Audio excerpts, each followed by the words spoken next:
Six day challenge अब की बार CHO पार series की ये 24 क्लास है। इस क्लास में हम एमपीसीएचओ के सिलेबस के अकॉर्डिंग इम्पोर्टेंट एमसीक्यू सॉल्व कर रहे हैं, जिसमें हमारी 23 क्लास अपलोड कर दी गई है, जिसमें immunisation, family planning, nutrition and national health programme and OBG के एमसीक्यू सॉल्व कर दिए गए हैं। तो आप हमारे चैनल पे जाकर ये क्लासेस देख सकते हो।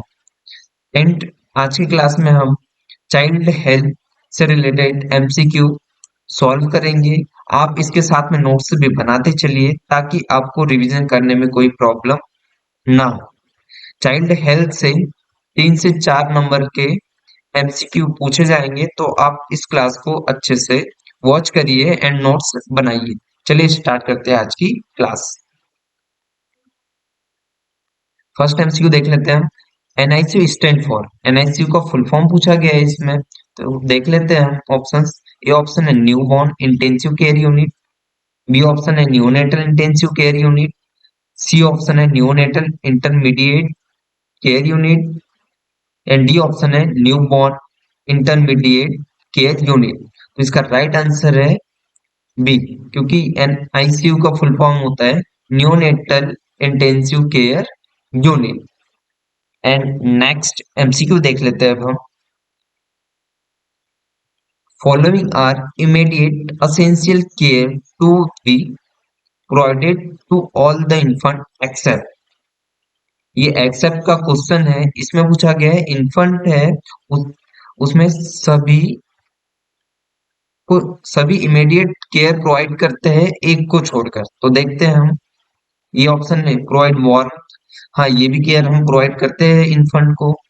एंड ब्रेस्ट फीडिंग, हाँ ये ब्रेस्ट फीडिंग भी हम करवाते हैं इन्फेंट को।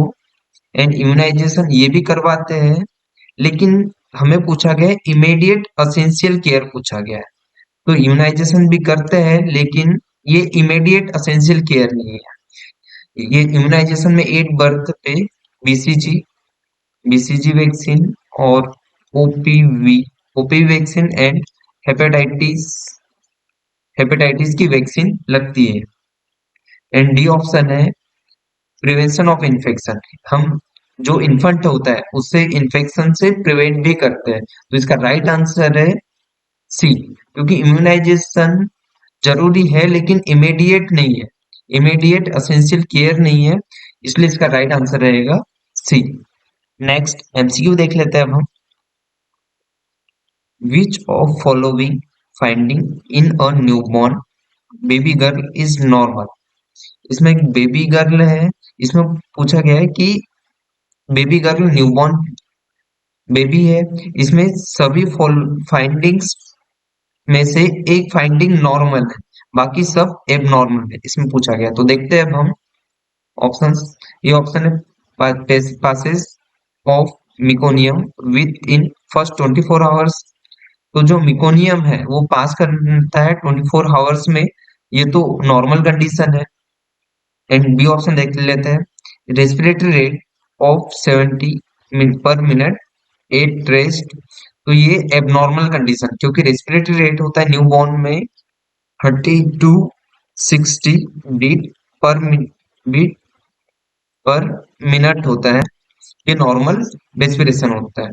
नेक्स्ट ऑप्शन देख लेते हैं। Yellow skin tone at 12 hours of the age, ये भी एबनॉर्मल कंडीशन है, क्योंकि येलो स्किन टोन बोल रहे हैं। डी ऑप्शन देख लेते हैं। ब्लीडिंग फ्रॉम अम्बिलिकस, ब्लीडिंग हो रही है अम्बिलिकल कॉर्ड से, ये भी एबनॉर्मल कंडीशन है। तो इसका राइट आंसर रहेगा ए, क्योंकि जो मेकोनियम पास होता है फर्स्ट 24 आवर्स में होता है। और इस क्वेश्चन में पूछा गया था कि नॉर्मल कंडीशन के बारे में पूछा गया था सभी में से, तो राइट आंसर है इसका ए। नेक्स्ट एमसीक्यू देख लेते हैं अब हम।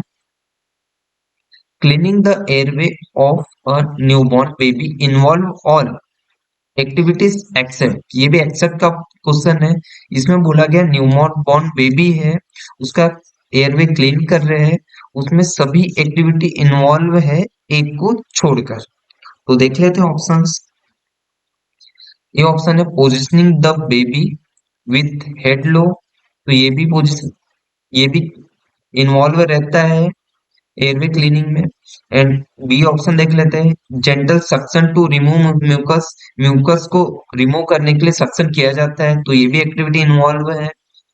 एंड सी ऑप्शन रिससिटेशन, हम रिससिटेशन कब करते हैं, जब Apgar Apgar score score less than four हो, तब हम रिससिटेशन करते हैं। एंड डी ऑप्शन क्या है, टेपिंग द चेस्ट, हम चेस्ट को भी टेप करते हैं, तो राइट आंसर इसका सी, क्योंकि रिससिटेशन हम Apgar score less than four रहे तब ही हम रिससिटेशन करते हैं। नेक्स्ट एमसीक्यू देख लेते हैं अब हम। The umbilical cord dries and separate by aseptic necrosis। इसमें पूछा गया है कि जो umbilical cord है ड्राई और सेपरेट कब होती है, असेप्टिक नेक्रोसिस के द्वारा कितने दिनों में होती है। तो ऑप्शंस देख लेते हैं अब हम। ए ऑप्शन है 3 to 5 days, and B option है 5 to 8 days, and C option है 9 to 12 days, and D option है मोर देन 12 days। जो अम्बिलिकल कॉर्ड है ड्राई होना ये 5th day से स्टार्ट हो जाती है, एंड जो सेपरेट होती है 7 days से सेपरेट होना स्टार्ट हो जाता है, तो इसका राइट आंसर है B, 5 to 8 days। Next MCQ देख लेते हैं अब हम। The most important need of the newborn at birth are. इसमें पूछा गया है कि एक न्यूबॉर्न है उसकी एट बर्थ पे मोस्ट इंपॉर्टेंट नीड पूछा गया है, तो देख लेते हैं options. First option hugging and kissing, कि बच्चे को हग करना है कि किस करना है। एंड बी ऑप्शन है bathing and wrapping the child, कि बच्चे को नहलाना है। सी ऑप्शन है clear child airway and maintain temperature, कि बच्चे का एयरवे क्लीन करना है और टेम्परेचर उसे मेंटेन करना है। एंड डी ऑप्शन है keep the child in close contact with the mother, की मदर के क्लोज कॉन्टेक्ट में बच्चे को रखना है। तो इसमें मोस्ट इंपॉर्टेंट नीड पूछा है, मोस्ट इंपॉर्टेंट नीड में आ जाएगा चाइल्ड का एयरवे क्लीन करना है और जो उसका टेम्परेचर है उसे मेंटेन करके रखना है। यदि टेम्परेचर मेंटेन नहीं करेगा तो बच्चा हाइपोथर्मिया में चले जाएगा, तो इसका राइट आंसर है सी, चाइल्ड का एयरवे क्लीन करना है और हमें टेम्परेचर मेंटेन करके रखना है। नेक्स्ट एमसीक्यू देख लेते हैं अब हम। The practice of keeping mother and child together immediately after birth is known as. जन्म के तुरंत बाद इमीडिएटली जो मदर और चाइल्ड को साथ में रखते हैं, कीप इमीडिएटली साथ में रखते हैं, उस प्रैक्टिस को क्या कहते हैं इसमें पूछा गया है, तो ऑप्शंस देख लेते हैं हम।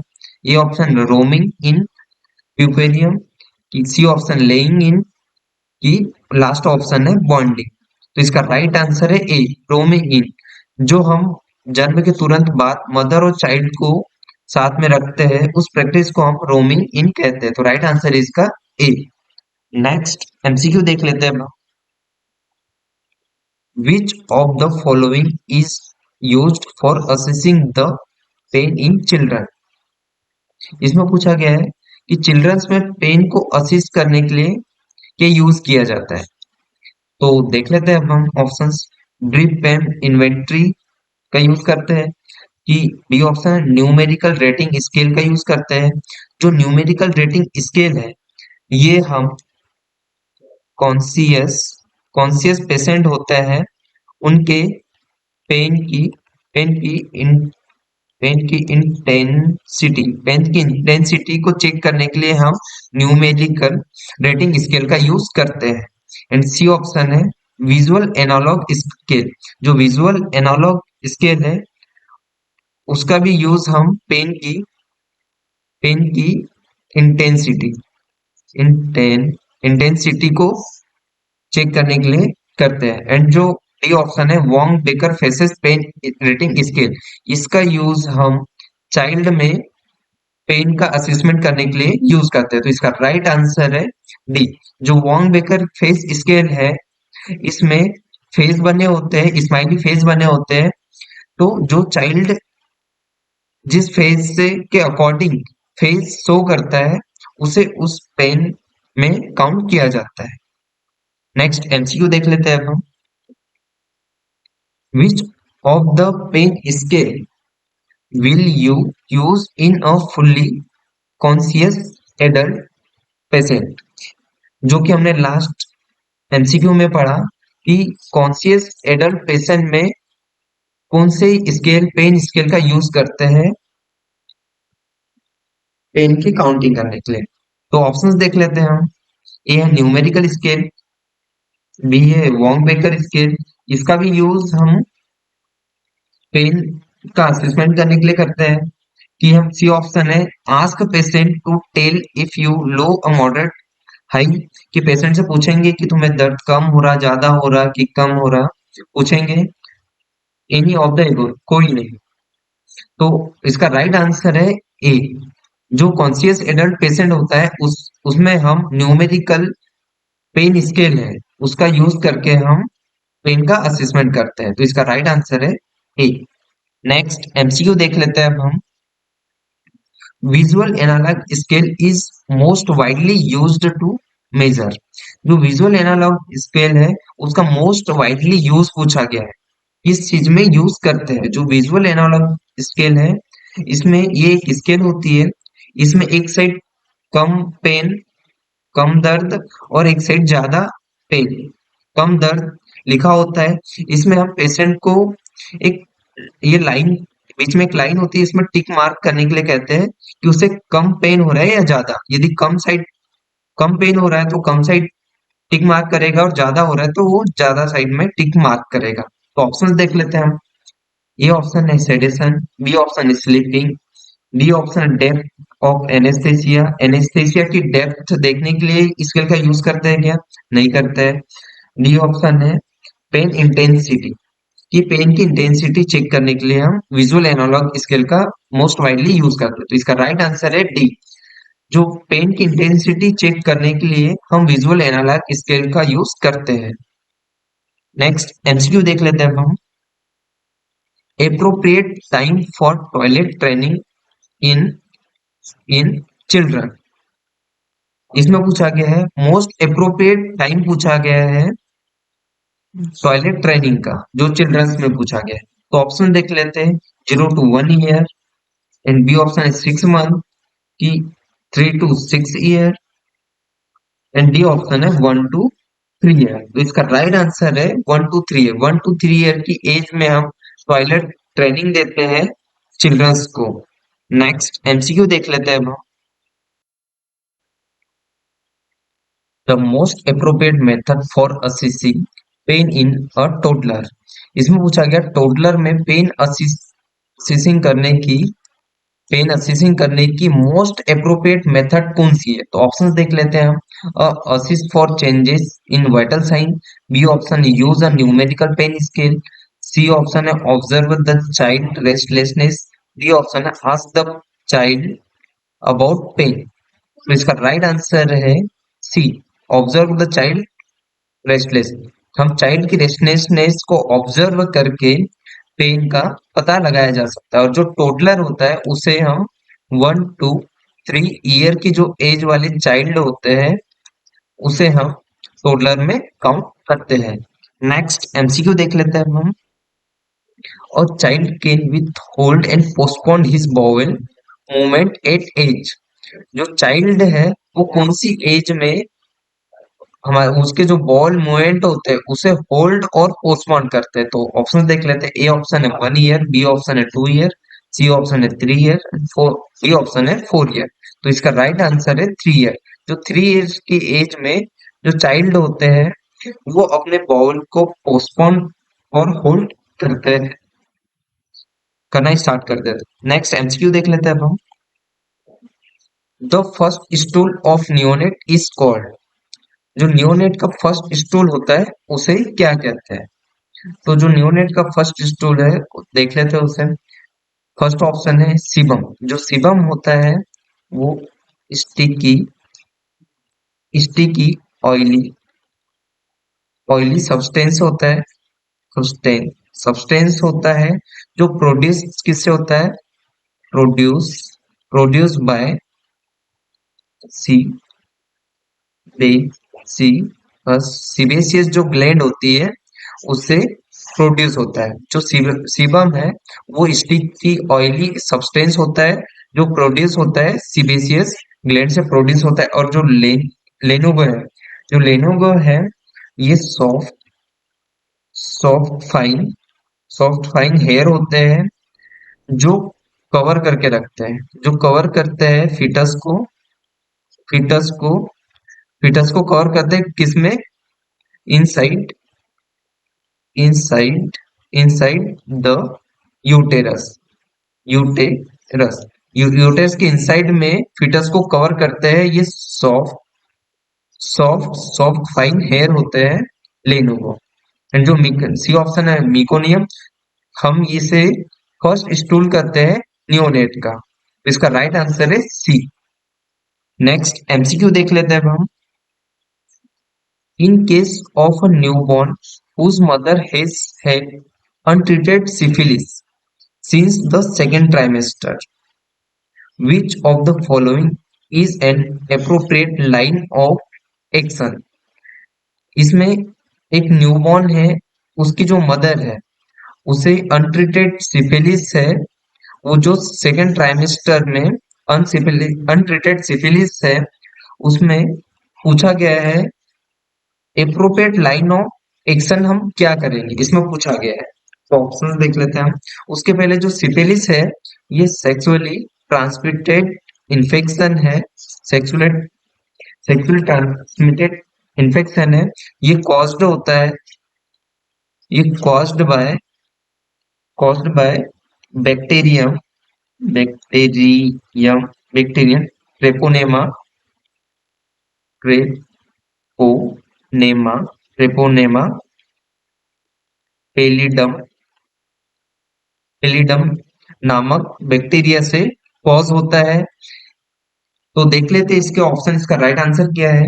ये option examining the newborn of the cleft palate, B option है testing for congenital syphilis, C option testing for muscles hypotonicity and D option assist for maculopapular lesions of the sole of the newborn. इसका right answer है B, हम congenital syphilis की testing करेंगे ताकि पता चल सके हम। इसका राइट आंसर है बी। नेक्स्ट एमसीक्यू देख लेते हैं अब हम। In a newborn the anatomical closure of ductus arteriosus occur A, इसमें पूछा गया न्यूबॉर्न में जो एनाटॉमिकल क्लोजर होता है डक्टस आर्टेरियोसिस का, वो कितने दिनों पे होता है, इसमें पूछा गया है। तो ऑप्शंस देख लेते हैं अब हम। ए ऑप्शन है बर्थ, बी ऑप्शन है 3 to 4 days after birth and C option है 10 days of birth and D option है 28 days ऑफ बर्थ। इसके राइट आंसर है C, 10th days of birth में डक्टस आर्टेरियोसिस का एनाटॉमिकल क्लोजर होता है। एंड जो नेक्स्ट एमसीक्यू देख लेते हैं हम। Before birth which of the following structure connect the right and left auricle of the heart. जन्म के पहले पूछा गया है कि जो स्ट्रक्चर है उसमें हार्ट में राइट और लेफ्ट ऑरिकल्स को कनेक्ट करता है, उसे क्या कहते हैं, इसमें पूछा गया है। तो ऑप्शन देख लेते हैं। A option umbilical vein, B option है फोरामेन ओवल, सी ऑप्शन है ductus arteriosus and D option है डक्टस वेनसस। इसका राइट आंसर है फोरामेन ओवल। जो फोरामेन ओवल है वो हार्ट के लेफ्ट एंड राइट ऑरिकल्स को कनेक्ट करता है जन्म से पहले। तो नेक्स्ट एमसीक्यू देख लेते हैं अब हम।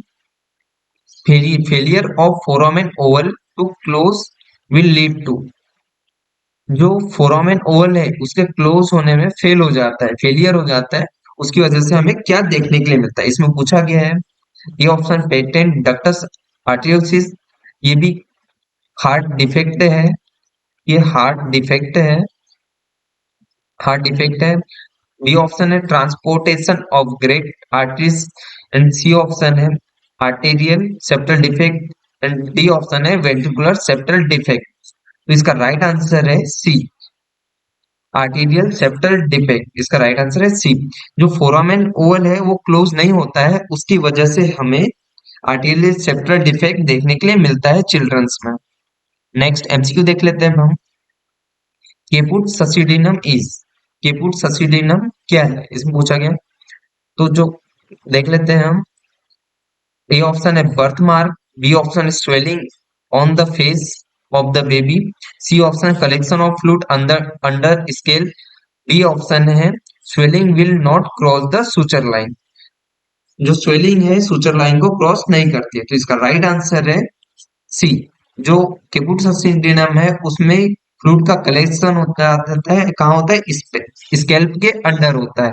एंड जो केपुट ससिडिनम है ये रिसॉल्व हो जाता है, रिसॉल्व हो जाता है 2 to 3 डेज में, 2 to 3 डेज में ये रिसॉल्व हो जाता है। नेक्स्ट एमसीक्यू देख लेते हैं अब हम। सन पेरियोस्टल, सन नहीं रहेगा ये, subperiosteal, subperiosteal collection of blood due to compression of force of on fetal skull leading to swelling of head is known as. जो फीटल स्कल पर कंप्रेशन फोर्स की वजह से जो सब पेरियोस्टियल कलेक्शन ऑफ ब्लड हो रहा है, ब्लड का कलेक्शन हो रहा है सब पेरियोस्टियल, तो उसकी वजह से स्वेलिंग आ रही है हेड पे, उसे हम क्या कहते हैं।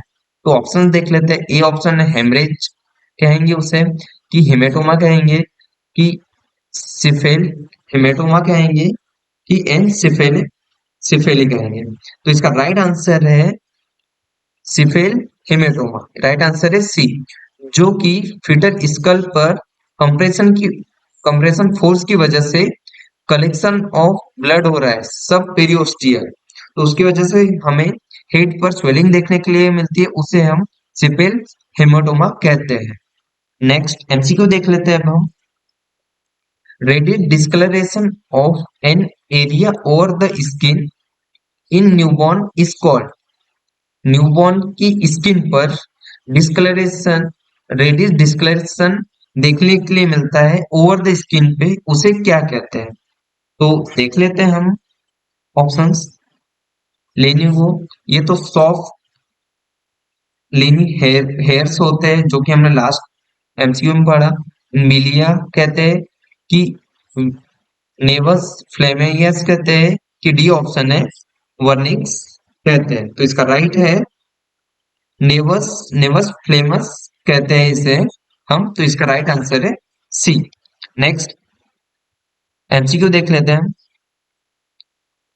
Fine downy hair normally found abundantly in preterm babies is called. इसमें बोला गया है जो प्रीटर्म बेबी है उसमें fine downy hair normally found होते हैं, उसे हम क्या कहते हैं। तो ऑप्शंस देख लेते हैं हम। उसे वर्निक्स कहेंगे, कि लेनुगो कहेंगे, कि केफूट कहेंगे, कि नेवी कहेंगे। तो इसे हम लेनुगो कहते हैं, तो इसका राइट आंसर है बी। जो लेनुगो होते हैं वो फाइन डाउनी हेयर होते हैं, जो अबंडेंटली अधिकतर मेच्योर बेबीज होते हैं उसमें देखने के लिए हमें मिलते हैं। नेक्स्ट एमसीक्यू देख लेते हैं अब हम। Distended sebaceous gland which appears as white dots on nose and face of newborn। इसमें पूछा गया न्यूबॉर्न है उसमें डिस्टेंडेड सीबेसियस ग्लैंड के डिस्टेंडेड होने की वजह से जो नोज और फेस पर व्हाइट डॉट्स देखने के लिए मिलते हैं उसे हम क्या कहते हैं। तो देख लेते हैं उसे क्या कहते हैं। ये ऑप्शन मैंगोलियन स्पॉट कहते हैं, इरेथमिया कहते हैं, कि स्ट्रोक बाइट कहते हैं, कि मिलिया कहते हैं। तो जो न्यूबॉर्न होता है उसके नोज और फेस पर जो व्हाइट डॉट देखने के लिए मिलते हैं डिस्टेंडेड सीबेसियस ग्लैंड की वजह से, उसे हम मिलिया कहते हैं। तो इसका राइट आंसर है डी। नेक्स्ट एमसीक्यू देख लेते हैं अब हम। At birth infant are covered with grey white matter called. जो इन्फेंट में एट बर्थ पे ग्रे व्हाइट मैटर देखने के लिए मिलता है, उसे हम क्या कहते हैं, इसमें पूछा गया है। First option Lenovo. लेनोवो तो जो हमने बताया फाइन डोरी हेयर्स होते हैं उसे कहते हैं। वर्निक्स केसियोसा कहेंगे कि व्हाइट ग्रेविडरम कहेंगे कि ऑयल सिबम कहेंगे। तो इसका राइट आंसर है वर्निक्स केसियोसा कहेंगे। जो इन्फेंट पे एट बर्थ पे ग्रे व्हाइट मैटर देखने के लिए मिलता है उसे हम वर्निक्स केसियोसा कहते हैं। जो वर्निक्स केसियोसा है ये यूटेरस में फीटस को कवर करके रखता है। नेक्स्ट एमसीक्यू देख लेते हैं अब हम। Newborn has mainly which vitamin deficiency. जो न्यूबॉर्न है उसमें मेनली कौन सी विटामिन की डेफिशिएंसी हमें देखने के लिए मिलती है। तो ऑप्शंस देख लेते हैं हम। ए ऑप्शन है vitamin B complex, B option vitamin K, C option है vitamin C and D option है विटामिन ए। तो जो न्यूबॉर्न में है, जो मेनली हमें विटामिन के की डेफिशिएंसी देखने के लिए मिलती है, तो हम न्यूबॉर्न को एट बर्थ पे विटामिन के का इंजेक्शन देते हैं। विटामिन के का इंजेक्शन देता है जो कि एट बर्थ पे बर्थ पे प्रिवेंट करता है एक्सेसिव एक्सेसिव एक्सेसिव ब्लीडिंग को। सॉरी, एक्सेसिव ब्लीडिंग को रोकने में हेल्प करता है एट बर्थ पे विटामिन के। नेक्स्ट एमसीक्यू देख लेते हैं अब हम। डोज ऑफ विटामिन के इन प्री टर्म बेबी इज। इसमें डोज पूछा गया है विटामिन के का प्री टर्म बेबी में। प्री टर्म बेबी में विटामिन के का डोज पूछा गया, तो ऑप्शन देख लेते हैं हम। 0.5 mg, बी ऑप्शन है 1 mg, सी ऑप्शन है 1.5 mg, डी ऑप्शन है 2 mg। इसमें प्री मेच्योर बेबी में पूछा गया विटामिन के का डोज, तो इसका राइट आंसर है 1 mg। जो 1 mg है वो डोज रहता है विटामिन के का प्रीमेच्योर बेबी में। और ये हम आई एम लगाते हैं, जो इंजेक्शन है विटामिन के का आई एम लगाते हैं। नेक्स्ट एमसीक्यू देख लेते हैं अब हम। The procedure the nurse would use to suction on a newborn baby would B.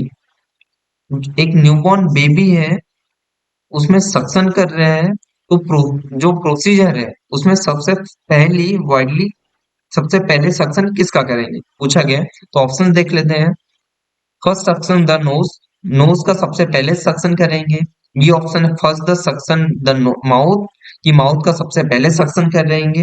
कि स्टिमुनेसली नोज एंड माउथ, कि नोज सबसे पहले दोनों का साथ में नोज और माउथ का सक्शन करेंगे। कि डी ऑप्शन है नॉन ऑफ दिस, किसी का नहीं। तो इसका राइट आंसर है बी। सबसे पहले हम माउथ का सक्शन करते हैं सबसे पहले। नेक्स्ट एमसीक्यू देख लेते हैं अब हम। In case of hypoglycaemia of newborn what should be given. In case newborn में हाइपोग्लाइसीमिया देखने के लिए मिलता है, तो उसे हम क्या देंगे गिवन पूछा है। तो ऑप्शन देख लेते हैं। हनी, की वाटर, की ग्लूकोज, की जूस। तो जो इन केस ऑफ हाइपोग्लाइसेमिया देखने के लिए मिलता है हमें न्यूबॉर्न में, तो उसे हम ग्लूकोज देंगे, तो राइट आंसर इसका सी। एंड जो नॉर्मल ब्लड ग्लूकोज जो होता है, ब्लड ग्लूकोज होता है वो 40 to 60 mg डीएल होता है। वन डे की फर्स्ट डे की जो लाइफ होती है उसमें नॉर्मल ब्लड ग्लूकोज होता है न्यूबॉर्न का, वो 40 to 60 mg पर डीएल होता है। And 50 to 90 mg DL in older older than 1 days। जो नॉर्मल ब्लड ग्लूकोज लेवल होता है न्यूबॉर्न का वो 40 to 60 mg पर डीएल होता है फर्स्ट डे की लाइफ में। And 50 to 90 mg per dL in older than 1 day के बेबी में नॉर्मल रहता है। नेक्स्ट एमसीक्यू देख लेते हैं अब हम। Main cause of hypoglycaemia in newborn. इसमें न्यूबॉर्न में मेन कॉज पूछा गया हाइपोग्लाइसीमिया का। तो ऑप्शन देख लेते हैं। इमेच्योर किडनी, बी ऑप्शन है immature lung, C option immature liver, की ऑल ऑफ एबो की सभी। तो राइट आंसर है इसका सी, इमेच्योर लीवर की वजह से हमें मेनली हाइपोग्लाइसीमिया देखने के लिए मिलता है। नेक्स्ट एमसीक्यू देख लेते हैं अब हम। The dilution of adrenaline used in neonatal resuscitation is. जो नियोनेटल है उसके रिससिटेशन में एड्रेनालिन का कौन सा डाइल्यूटेशन यूज करते हैं। तो ऑप्शन देख लेते हैं। ए ऑप्शन है 1:10 रेशियो देखने के लिए मिलता है, बी ऑप्शन है 1:100, सी ऑप्शन है 1:10,000, डी ऑप्शन है 1:10,000 देखने के लिए मिलता है। तो इसका आंसर आप कमेंट बॉक्स में कमेंट करके आप दीजिए। And thank you